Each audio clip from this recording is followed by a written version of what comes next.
लग्न म्हणजे घोड्यावर बसून केलेला गाढवपणा. लग्न म्हणजे घोड्यावर बसून केलेला गाढवपणा.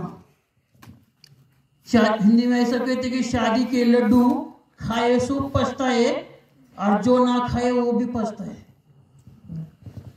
ज्यांचं लग्न झालं नाही त्याला वाटतं व्हायला पाहिजे आणि ज्याचं झालंय त्याला वाटतं कशाला झालं. म्हणजे फक्त माणसालाच वाटत नाही, दोन्हीकडे वाटतं बरं का.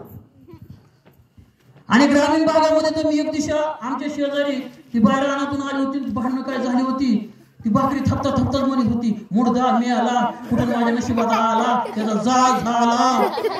भाकरी थपता त्याचा कार्यक्रम चालू होता. म्हणजे लग्न झालेलं पश्चाताप आहे आणि न झालेलं सुद्धा पश्चाताप.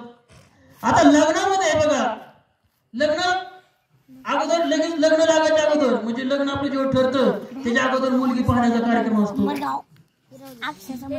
एक पोरग मुख असतं, त्याचं कुठंच लग्न जमत नव्हतं. 10-5 जागेवर मुलगी बघितली, पण ती मुलगी ती पोरग बोललं की नकार देऊन टाकायची. मग त्या ठिकाणी सांगितलं, बाप म्हणला आता हे शेवटचं स्थळ आहे, तोंड उचकटायचं नाही, तोंडामधून एक सुद्धा शब्द बाहेर काढायचा नाही म्हणजे नाही. तो म्हणला ठीक आहे, तो म्हणला ठीक आहे. आणि ते मुलगी बघायला गेले. मुलगा शांत, तोंड गप केलं, अजिबात शब्द काढायचा नाही. मुलगी चहा घेऊन आली, सगळ्यांना चहा दिला, त्या मुलाला बी चहा दिला. आणि मुलाला चहा दिल्याबरोबर त्याने चहा घेतला.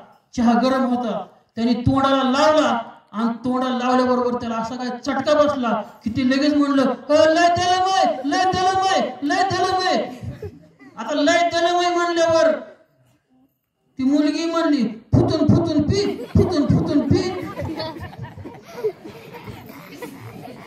काय हसताय, जोडी जुळली ना.